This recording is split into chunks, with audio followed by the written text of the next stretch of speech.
Hi there, welcome back. Still to come, Martin Clunes joins us to talk about a project very close to his heart, and indeed his home, in fact. Before that, your chance to get your hands on 25 grand. Here's Anna Williamson.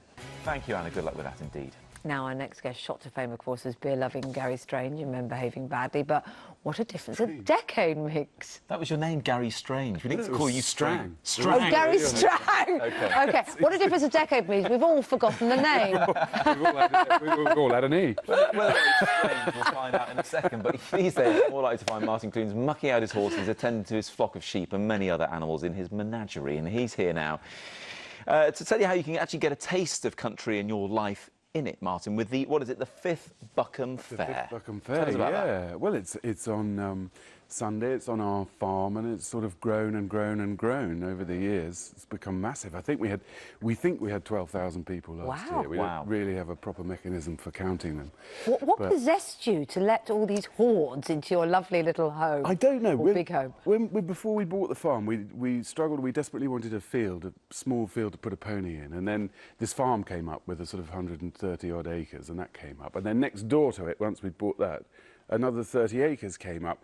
And we thought, it was so beautiful and flat. It's about 300 foot above sea level. You can see out to sea at West Bay, which is 10 miles away. And it's stunning up. It's a beautiful spot. And I just instantly thought, what a great place for a fair. And it's here there as well. What a great hat. My cowboy hat, thanks. Works in the Brilliant. Fantastic. And it's, as you say, it's great. We've got people coming from America now. Oh, yeah, lots of Doc Martin fans. Because they go online and Google you and find out all about... Can I just... Well, no, I'll get on to that. But yes, they're coming. They send money. They send money for the charity. We do it for a different local charity each year, and it's Weldmar Hospicecare this year. Yeah. And we got all sorts... It's very local, and more people have come on. So local people have come on side and donate their time and give things with the Piddle Brewery tent. Yeah, it's a really good day. Wow. The weather's going to be good for you. And you have got people coming from all America, because it's a huge hit, isn't it, now in America? Doc Martin has taken off. He seems so British. I've got to show you this. This is from a 74-year-old lady called Maureen Murray in New Mexico, who sent me a stool sample. What? It's a stool sample it's for... not really, is it? For Doc Martin. Well, I wondered as I opened it. I'm wondering as you open it. It's hard, it's dry, so we're safe. No, what is it? It's a little stool. No!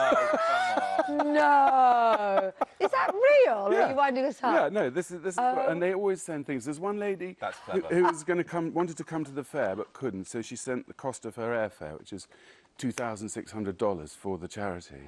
And then she said, "Oh heck, I'm going to come as well." But you know that's quite a clever joke. That's pretty good. That woman's pulled there. But you've even fooled real doctors into sort of believing you're a doctor, or they inadvertently thought you were one recently? No, not really, no. Unfortunately, this was something Tim Oglethorpe in the Reader's Digest wrote, thought, oh, I could say what Martin said better than he did. And it didn't really happen like that. Is it to do with your wife, though? Yeah, she was really ill. Well, she was in hospital and she did have a very inflamed gallbladder, but they hadn't diagnosed that yet, and she was really poorly and miserable, and we weren't at home, and they were talking about going in and taking her appendix out, and we both just thought, well, let's just go instead. So it wasn't quite. But by being on Doc Martin, you feel like, you know, it's No, I don't. I thought you got a real doctor out there. The cafe I saw him, he'll swing for me. Dr. Hillary is not a real doctor. Or, you know, we're not convinced by his qualifications. But do you think you've absorbed some of that stuff, though, just by virtue of playing a doctor? Well, sadly, I do think I've absorbed, as my wife frequently tells me, but I haven't absorbed it. You have to really study. But I am always interested in people's medications. I want to ask what they've been prescribed. And very quickly, you've got a new series where you're a proper action man. Oh, I had a tiny part in in Strike Back, and I got shot. Right. Yeah, and from behind, two out there. Well, I thought I was dead, but the director said, well, that's no guarantee in this programme, just two in the chest. You could come back. I could come back, we'll see if I did well. More work down the line. Right. Lovely to chat to you. Thanks very much. Good luck with the fair. Yes, I hope the weather come holds. to Buckham Fair, yes. Please come. You'll be very welcome. And talking of weather, Laura, is it going to be lovely for him? You're so lucky that it's Sunday and not Saturday. Saturday's going to pee it down. Sunday's going to be lovely. So you are in luck. But through the